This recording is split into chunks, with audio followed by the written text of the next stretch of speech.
తెలుగుదేశం జనసేన ఉమ్మడి సభకు కొత్తపేట నుండి పెద్ద ఎత్తున తరలి వెళ్లాలని బండారు సత్యానందరావు పిలుపునిచ్చారు. అంబేద్కర్ కోనసీమ జిల్లా కొత్తపేట నియోజకవర్గం ఈ నెల 28వ తారీఖున తాడపల్లిగూడెంలో జరగబోయే తెలుగుదేశం జనసేన పార్టీల ఉమ్మడి సభకు కొత్తపేట నియోజకవర్గం నుండి పెద్ద ఎత్తున తరలి రావాలని పొత్తు పార్టీల ఉమ్మడి అభ్యర్థి బండారు సత్యానందరావు పిలుపునిచ్చారు. కొత్తపేట శ్రీనివాస కన్యాక పరమేశ్వరి ఆర్యవైశ్య కళ్యాణ మండపంలో తెలుగుదేశం జనసేన పార్టీల ఉమ్మడి సమావేశం నిర్వహించారు. సందర్భంగా సత్యానందరావు మాట్లాడుతూ రెండు పార్టీలు కలిపి తనను కొత్తపేట ఎమ్మెల్యే అభ్యర్థిగా ప్రకటించిన చంద్రబాబు నాయుడు, పవన్ కళ్యాణ్ కు ధన్యవాదాలు తెలిపారు. ఇందుకు సహకరించిన ఇరు పార్టీల శ్రేణులకు కృతజ్ఞతలు తెలియజేశారు. వైసీపీ పాలనను అంతమొంచిన ప్రజాపాలన తీసుకురావడానికి అందరూ కృషి చేయాలని కోరారు. తాడపల్లిగూడెంలో ఈ నెల 28వ తారీఖున జరగబోయే ఉమ్మడి సభను విజయవంతం చేయడం ద్వారా ఉమ్మడి తూర్పుగోదావరి జిల్లాలో వైసీపీకి ఓటమి సంకేతాలు పంపాలని అన్నారు. కొత్తపేట నియోజకవర్గం నుండి టీడీపీ జనసేన శ్రేణులు ఏ విధంగా వెళ్లాలనేది ఈ సమావేశంలో కార్యాచరణ రూపొందించుకున్నామని సత్యానందరావు తెలిపారు. ఒకే రోజున రెండు పార్టీల తరఫున చంద్రబాబు నాయుడు గారు, పవన్ కళ్యాణ్ గారు ప్రకటించారు. అప్పుడే మనకి గెలుపు ఖాయమైపోయింది. రాష్ట్రంలో రాబోయేది తెలుగుదేశం జనసేన ప్రభుత్వం. అందులో ఏ విధమైన టోకా లేదు. ప్రజలు సిద్ధంగానే ఉన్నారు. రేపు వచ్చే ఎన్నికల్లో తెలుగుదేశం జనసేన ప్రభుత్వం కావాలి. దాన్ని ఏ విధంగా మనం ఓట్ బ్యాంక్ గా దాన్ని మన యొక్క పోలింగ్ వరకు తీసుకెళ్లి ఓటు రూపంలో మనం కన్వర్ట్ చేసుకునే విధానంలోనే మన కార్యకర్తల మీద మీ మీద బాధ్యత ఉంది. దాన్ని ఏ విధంగా నిర్వర్తించాలనేది మీరు దానికోసం కృషి చేయాలని మిమ్మల్ని అందరినీ కోరుతూ ఉన్నాను. ఇంకా అనేక రకాల ఫెయిల్యూర్స్ ఉన్నాయి. జగన్మోహన్ రెడ్డి చెప్పాడు, ఓటు అడిగే అర్హత లేదు. ఆయన ఒకటి చెప్పాడు, మద్య నిషేధం ఎన్ని రెట్లు పెంచాడు. మద్య నిషేధం చేయలేదు. ఆ నాసిరకం బ్రాండ్లు తన సొంత బ్రాండ్ అమ్ముకుని ఈనాడు 35 లక్షల మంది ప్రజల ఆరోగ్యాలతో ఆటలాడుతూ ఉన్నాడు. అనేక మంది చనిపోయారు. అసలు ఓటు అడిగే అర్హత జగన్మోహన్ రెడ్డికి లేదు. మరి మద్య నిషేధం పేరు చెప్పి మహిళల్ని బుడి కొట్టించాడు. అది కాక 3 రెట్లు ధరలు పెంచాడు. ఇవన్నీ చూసుకుంటే అతను అనేక విషయాల్లో ప్రజలను మోసం చేశాడు. నవరత్నాల పేరుతో కూడా బురిడి తప్పితే జరిగిందేమీ లేదు. ఈ పథకాల కంటే మన యొక్క చనిపెట్టే పథకాలు రేపు పొద్దున్న ప్రజలకు ఎంతో మేలు చేసుకొచ్చే పథకాలు దానికంటే గొప్ప పథకాలు. ఈ పథకాల గురించి కూడా విరమర్చి మనం ప్రజల్లో చెప్పుకోవడం ద్వారా రేపు ప్రజలకి చైతన్యం చెయ్యాలి. ఎందుకంటే మహిళల్లో ఎక్కువ ప్రచారం చేయవలసిన అవసరం ఉంది. వారికి అవగాహన కల్పించిన అవసరం ఉంది. ఇప్పుడు సూపర్ 6 పథకాలు మనం పెట్టాం. మహాశక్తి పథకాలు కానీ, మహిళల కోసం తల్లికి వందనం కార్యక్రమం కానీ, ఆడబిడ్డ నిధి కానీ, 3 గ్యాస్ సిలిండర్లు కానీ, ఉచిత బస్సు ప్రయాణం కానీ, అన్నదాత కింద 20,000 రూపాయలు అందివ్వడం కానీ, యువకాలం కింద నిరుద్యోగులైన యువతకు నెలకు 3,000 రూపాయలు ఇవ్వడం కానీ, ఈ పథకాలన్నీ కూడా తీసుకెళ్లవలసిన అవసరం ఉంది. మరి ఈనాడు చాలా సంతోషంగా ఉంది. ఎందుకంటే అందరూ కూడా ఎంతో హృదయపూర్వకంగా అందరూ కూడా మరి నిన్న మొన్న ఈ రోజు కూడా అందరూ పెద్ద ఎత్తున వచ్చి అభినందిస్తూ ఉన్నారు. నీ వెనకాల మేము ఉన్నాం, నీ గెలుపు బాధ్యత మాది, నిన్ను గెలిపించుకుంటామని ఎంతో మంది సోదర సోదరిమణులు వచ్చి అన్నదండలు అందిస్తూ ఉన్నారు. వారు చూపిస్తున్న ఆదరాభిమానాలకు, ప్రేమకు వాళ్ళకి రుణపడి ఉండాలని కూడా ఈ సందర్భంగా నేను తెలియజేసుకుంటూ ఉన్నా. మీ వెనక ఉన్నాం, మీ గెలిపించుకునే బాధ్యత మాది. రేపు ఓట్లు సంపాదించుకుని ఇచ్చి ఈ ఎన్నికలు మేము నడిపిస్తామని తెలియజేస్తా ఉన్నారు. ఇన్నాళ్ళు 4 దశాబ్దాల రాజకీయ జీవితంలో ఎన్నో ఆటపోట్లు అనుభవించారు. వరుసగా 2 సార్లు ఓడిపోయారు. 2 సార్లు ఓడిపోయినా ఈ రోజున నా మీద అభిమానంతో, నమ్మకంతో ఇలా చంద్రబాబు నాయుడు గారు ఆ బాధ్యతని, వారి నమ్మకాన్ని నేను నిలబెట్టుకోవాలంటే అది మీ చేతుల్లో ఉంది. ఎంత గొప్ప మెజార్టీని మీరు అందిస్తే కొత్తపేట నియోజకవర్గ చరిత్ర తిరగరాయాలి. కొత్తపేట నియోజకవర్గ రికార్డు మళ్ళీ బద్దలవ్వాలి. భారీ మెజార్టీతో కొత్తపేట తెలుగుదేశం జనసేన అభ్యర్థిగా నన్ను గెలిపించాలని కూడా మిమ్మల్ని అందరినీ కోరుకుంటా ఉన్నా. దానికి తగ్గ కృషి ఈ రోజు నుంచి కేవలం 40-45 రోజులు ఉంది. ఎవరు చెప్పారు, ఎవరు చూస్తున్నారని అనుకోవద్దు. ఎవరు కష్టపడుతున్నారు, ఎవరు చేస్తున్నారు అన్ని విషయాలు ఆకుల వెంకటకృష్ణ గారిని వేదిక మీద రావాలని కోరుతా ఉన్నాం. అన్ని విషయాలు కూడా ఎప్పుడు కూడా అన్ని రికార్డు చేసుకుంటూనే ఉన్నాం. ఎక్కడ ఏం జరుగుతుంది ఏంటనేది కూడా సర్వే టీములు కూడా ఉంటా ఉన్నాయి. అవన్నీ కూడా ఎవరి కష్టం, ఎవరు బాగా కృషి చేస్తూ ఉన్నారు. అన్ని కూడా గమనంలోకి ఉంటాయి. దయచేసి పనిచేయనోడికి ఓటే గౌరవం, పనిచేసినోడికి ఓటే గౌరవం అని అనుకోవద్దు. పనిచేసుకోవాలికి ఉండే గౌరవం పనిచేసేవాళ్ళకి ఉంటుంది, పని చేయని వాళ్ళకి ఉంటే గౌరవం పని చేయని వాళ్ళకి ఉంటుంది. ఎవరు ఓట్లు తేగలరు, ఎవరు ఓట్లు తేలేరు అవి కూడా అంచనా ఉంటాయి. కానీ పార్టీ అందరూ కుటుంబం కాబట్టి అందరినీ మనం గౌరవించుకోవాలి, అందరికీ మర్యాద ఇవ్వాలి, ఎవరికి తగ్గ స్థానం ఎవరికి తగ్గ విలువ వాళ్ళకి ఇవ్వాలి. అది జరుగుతుంది. కానీ మీరు దాంతో పాటు ఇది కూడా ఎవాల్యుయేషన్ జరుగుతుంది, అంచనా వేసుకోవడం జరుగుతుంది. అంటే మిమ్మల్ని కోరేది ఎవరి పడ్డ కష్టం ఎవరికి తెలియదు. బండారు సత్యానందరావుకి ఏ ఊర్లో ఎవరు ఏ విధంగా పాటుపడుతున్నారు అనే విషయాలు పూర్తిగా నేను తెలుసుకుంటానని కూడా ఈ సందర్భంగా మీకు మనవి చేస్తా ఉన్నాను.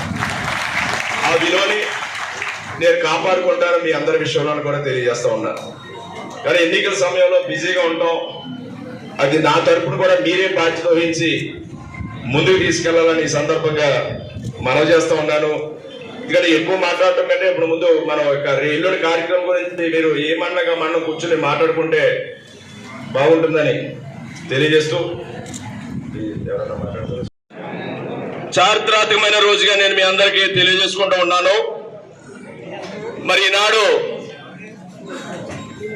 కొత్తపేట నియోజకవర్గ తెలుగుదేశం జనసేన పార్టీల ఉమ్మడి అభ్యర్థిగా తెలుగుదేశం పార్టీ అధ్యక్షులు శ్రీ నారా చంద్రబాబు నాయుడు గారు,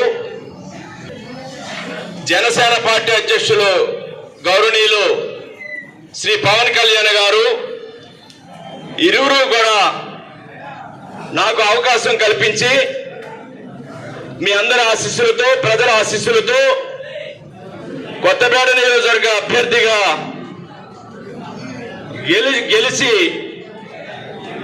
వారిని నాకు ఇచ్చిన అవకాశాన్ని కానుక వారికి అందివ్వాలని వారు నా అభ్యర్థిత్వాన్ని ప్రకటించడం, ముందుగా దానికి వారి ఇరువురికి కూడా నా హృదయపూర్వకమైనటువంటి ధన్యవాదాలు తెలియజేసుకుంటూ ఉన్నాను.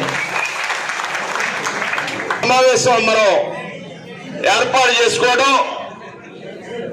ఒక శుభ సూచకంగా భావించి, ఒక సెంటిమెంట్ గా కొత్తపేటలో ఎప్పుడు కళ్యాణ మండపాలు లేని రోజుల్లో మరి ఇక్కడి నుంచే తెలుగుదేశం పార్టీ కార్యక్రమాలు ఆ రోజుల్లో నిర్వహించేవారు. మరి పెద్దల యొక్క సూచనల మేరకు ఈనాడు మరొక మంచి జరగాలి, రేపు ఒక కొత్తపేట నియోజకవర్గంలో భారీ మెజార్టీతో మన గెలవడానికి ఈనాడు దానికి నాందిగా ఈ కళ్యాణ మండపంలో మనం కార్యక్రమాన్ని ఏర్పాటు చేసుకోవడం జరిగింది. మరి ఆర్యవైశ్యులు అంటే సెలవు చేయి, మనకి వారి యొక్క ఆశీస్సులు కావాలి అని మనం చాటి చెప్పే విధంగా ఐకమత్యంగా రేపు ఎన్నికల్లో ధీటుగా ఎదుర్కొని వైసీపీ పార్టీ పాలనకు చరమగీతం పాడడం కోసం ఈనాడు మనం శంఖారావం పూరించాలి. ఈ సభ ద్వారా మీ అందరికీ తెలియజేస్తా ఉన్నాం. తెలుగుదేశం పార్టీని స్థాపించడం జరిగింది. ఆనాటి నుంచి కూడా పేద ప్రజల పక్షాన తెలుగుదేశం పార్టీ పాటుపడుతూనే ఉందనేది చరిత్ర చెప్తున్నట్టు సత్యం. ప్రజలు ఎప్పుడూ కష్టాల్లో తెలుగుదేశం పార్టీని ఆదరించారు. కష్టాలు వచ్చినప్పుడు తెలుగుదేశం పార్టీ కావాలనుకున్నారు. 1983 అయినా, 94 అయినా, 2014 అయినా రాష్ట్రం దెబ్బతిని ఇబ్బందుల్లో ఉన్నప్పుడు, ప్రజలు కష్టాల్లో ఉన్నప్పుడు తెలుగుదేశం రావాలి కావాలని తెలుగుదేశం పిలుస్తుంది, రా కదలి రా అని అన్నారు. తెలుగుదేశం పార్టీ వైపు ప్రజలందరూ కూడా పార్టీ విజయం కోసం బ్రహ్మాండమైన మెజార్టీలతోటి పార్టీని అధికారంలోకి తేవడం జరిగింది. రేపు తిరిగి అదే చరిత్ర 2024లో పునరావృతం కాపాడుతూ ఉంది. ఎన్నడూ చూడలేని మెజార్టీతో ఈ ఆంధ్రప్రదేశ్ రాష్ట్రంలో చంద్రబాబు నాయుడు గారు ముఖ్యమంత్రిగా తెలుగుదేశం జనసేన ప్రభుత్వం ఏర్పాటు కాబోతా ఉంది. దానికి మనందరం కూడా కలిసి నడవాలని కోరుతా ఉన్నాను. ఎందుకంటే చాలా మంది నాయకులు పెద్దలు వచ్చున్నారు. మరి ఆడేపల్లిగూడెంలో తెలుగుదేశం జనసేన పార్టీలు ఉమ్మడి సభ చంద్రబాబు గొడవలో ఏర్పాటు చేయడం వల్ల ఎల్లుండ మధ్యాహ్నం తాడేపల్లిగూడెంలో సభకి ఎత్తున హాజరు కావాల్సిన బాధ్యత ఉంది. దానికోసం మరి ఎల్లుండే సభ అవడం వల్ల ఈ రోజున మనం ఈ యొక్క సమావేశం పెట్టుకున్నాం. రెండు పార్టీలు కలిసి వెళ్ళాలి. దానికి మన జనసేన పార్టీ ఇన్ఛార్జి గారిని కూడా నేను రాగానే కలవడం, ఈ విషయాన్ని కూడా తెలియజేయడం జరిగింది. కానీ ఏదో చిన్న చిన్న ఇవన్నీ సర్దుబాటు చేసుకోవాలి, అన్నీ కొద్దిగా సమయం తీసుకుంటా ఉన్నారు. కానీ ఇలాగ సభకి మనం విజయవంతం చేయాలని బాధ్యత ఉంది కాబట్టి ఇప్పుడు ఏ కార్యక్రమం చేసినా ఏది చేసినా అందరూ కలిసే వెళ్ళాలి, అందరూ కలిసి ఒకటిగానే నడవాలి. రేపు కార్యక్రమాలన్నీ కూడా అదే విధంగా ముందుకు తీసుకెళ్ళాలి. కానీ ఈ రోజున ఇంకా సమయం లేదు కనుక ముందుగా ఈ సభ మీరు చేయండి, మళ్ళీ నేను కలిసి ముందుకెళ్దామని తెలియజేయడం జరిగింది. దానికోసం ముందుగా అప్పుడు అందరినీ పిలుచుకుని ఒకసారి ముందుగా ఈ యొక్క వివరాలన్నీ మీకు తెలియజేసి ఎల్లుండి కార్యక్రమాలు సమయం లేదు కానీ విజయవంతం చెయ్యాలని చెప్పడం కోసం మరి యొక్క ముందుగా ఈ సమావేశాన్ని మన ఆదివాసీ కళ్యాణ మండపంలో ఏర్పాటు సర్దుబాటు చేసుకుని మనం ముందుకెళ్ళాలి. చిన్న చిన్న ఇబ్బందులు తప్ప కొన్ని నిర్ణయాలు తీసుకున్నప్పుడు అటుపక్కో ఇటుపక్కో ఉంటాయి, అవన్నీ సర్దుకుంటాయి. ఆ సర్దుకునే వరకు కూడా మనందరం కలిసిమెలిసి సంయమనంతో వెళ్ళాలి. మీ అందరినీ కోరేది ఒకటే, ఇది ముందుగా చెప్పినట్టుగా తెలుగుదేశం జనసేన రెండు ఒకటిగానే మనం భావించాలి. అందరినీ కూడా సమానంగానే మనం గౌరవించుకోవాలి. ఎవరికి ఇవ్వాల్సిన గౌరవాలకు ఇచ్చుకుంటూ ఎవరు ఏ విధమైన పరపక్షాలకు వెళ్లకుండా అవసరమైతే మనం పెద్దన్నలుగా తెలుగుదేశం పార్టీ తరఫున సీనియర్లుగా పెద్దన్నలుగా జనప్రజాన పార్టీ తరఫున యువతను కానీ మహిళలు కానీ అందరినీ కలుపుకుంటూ అవసరం మనమే ఆహ్వానించి కలిసిమెలిసి వెళ్దామని గ్రామాల్లో కూడా మేమందరినీ కూడా వారిని కలవమని కూడా నేను మీ అందరికీ తెలియజేయడం జరిగింది. చాలా మంది చాలా గ్రామాల్లో వారిని కలుసుకోవడం జరిగింది. ఆ విధంగా పయనం చేయాలి. ఎవరికి అందరినీ కూడా సమంగానే చూడటం, వాళ్ళకి ఇవ్వాల్సిన ప్రాధాన్యత విషయంలో అందరినీ కూడా ఒక దారిలోనే కలిసిమెలిసి వెళ్లేలాగే నేను బాధ్యత తీసుకుంటాను. దానికి అందరూ సహకరించాలని ఇక్కడ చంద్రబాబు నాయుడు గారు ఆదేశించింది కూడా అదే. ఏ ఒక్క ఓటు కూడా మనం నష్టపోకుండా అందరినీ కలుపుకుని సమన్వయంతో ముందుకెళ్ళమని నిన్న జూమ్ కాల్ కూడా పెట్టి చంద్రబాబు నాయుడు గారు చెప్పడం జరిగింది. చంద్రబాబు నాయుడు గారి ఆదేశాల ప్రకారం మనందరం నడవాలి. దానికి ప్రతి ఒక్కరు కూడా గ్రామాల్లో ఉన్న నాయకులు ఏ విధంగానూ కూడా ఏ విధమైన ఇగోలకి పోకుండా అవసరమైతే 2 మెట్లు మనం దిగి అందరినీ కలుపుకుంటూ మన పెద్దన్నగా మన అందరినీ కలుపుకుని తెలుగుదేశం జనసేన ఒక్కటే మేము కలిసి వైసీపీని తరిమి కొడతాం అన్నట్టుగా మీరందరూ కూడా కదలాలని మిమ్మల్ని కోరుతా ఉన్నా. ఏదైనా ఉంటే అందరినీ ఒక కార్యాచరణ వేసుకుంటాం. ఇక్కడ 28 సభ ఉమ్మడి సభ అయిన తర్వాత ఒక స్పష్టత కూడా వస్తుంది. అందరం మళ్ళీ తెలుగుదేశం జనసేన తరఫున ముందుగా ఏ విధంగా కార్యక్రమాలు ముందుకు తీసుకెళ్లాలని ఉమ్మడి మేనిఫెస్టో వచ్చిన తర్వాత మళ్ళీ అందరూ కూర్చొని మాట్లాడుకుని ఒక కార్యాచరణ ప్రకారం అందరూ ముందుకు నడుస్తాం. జనసేన పార్టీ ఇన్ఛార్జి గారిని కూడా మాట్లాడుకోవటం, మన మండలంలో ఉన్న మండల పార్టీ అధ్యక్షులు అన్ని 2 ఉభయ పార్టీల తరఫున అందరినీ కలుపుకుని కూర్చుని మనం ముందుకు నడుద్దామని కూడా ఈ సందర్భంగా మీకు మనవి చేస్తా ఉన్నాను. ఈలోగా ఎక్కడెక్కడ ఎవరి ప్రయత్నం వాళ్ళు మనకి గెలిపే ప్రాతిపదికన గెలుపు కోసం మనందరం కలిసి ముందుకు నడవాలి. ఏ విధంగా ఓట్ బ్యాంకును మనం బలపరచుకోగలం, ఏ విధంగా గ్రామాల్లో ఎక్కువ మెజార్టీని మనం సాధించగలమనే దాని మీద దృష్టి పెట్టి ఎప్పటికప్పుడు ఏ విధంగా సమాచారంలో మీకు ఇవ్వడం జరుగుతుంది. దాన్ని అనుసరించి మీరందరూ కూడా నడవాలని కోరుకుంటూ ప్రధానంగా మాట్లాడుకోవాలి. మిగతా విషయాలన్నీ మీకు తెలియని అన్ని మీకు తెలుసున్నవే. ఎక్కడ ఏ విధమైన పార్టీ కార్యక్రమాలు ఇచ్చిన అన్ని కూడా మీరు విజయవంతం చేస్తూ ఉన్నారు. కానీ ఇప్పుడు అందరూ కలిసి ఆ కార్యక్రమాలు ముందుకు తీసుకెళ్ళాలి. అది ఏ విధంగా అనేది సమన్వయం చేసుకుని అందరూ నడవాలని కోరుతూ మరి కార్యక్రమంలో అందరూ పేర్లు చెప్పాలని చాలా మంది పెద్దలు వచ్చారు. అందరూ కొన్ని పేరు అన్ని వేదిక మీద ఉన్న అతిరథ మహారాజులైనటువంటి తెలుగుదేశం పార్టీ జనసేన పార్టీ నాయకులకు ప్రజాప్రతినిధులకు విచ్చేసిన అందరికీ కూడా అన్ని వివిధ శ్రేణుల్లో ఉన్న 50 మంది మన తెలుగుదేశం జనసేన పార్టీ కుటుంబ సభ్యులందరికీ కూడా పేరు పేరున ప్రతి ఒక్కరికి కూడా హృదయపూర్వక నమస్కారాలు మీకు తెలియజేస్తా ఉన్నాను.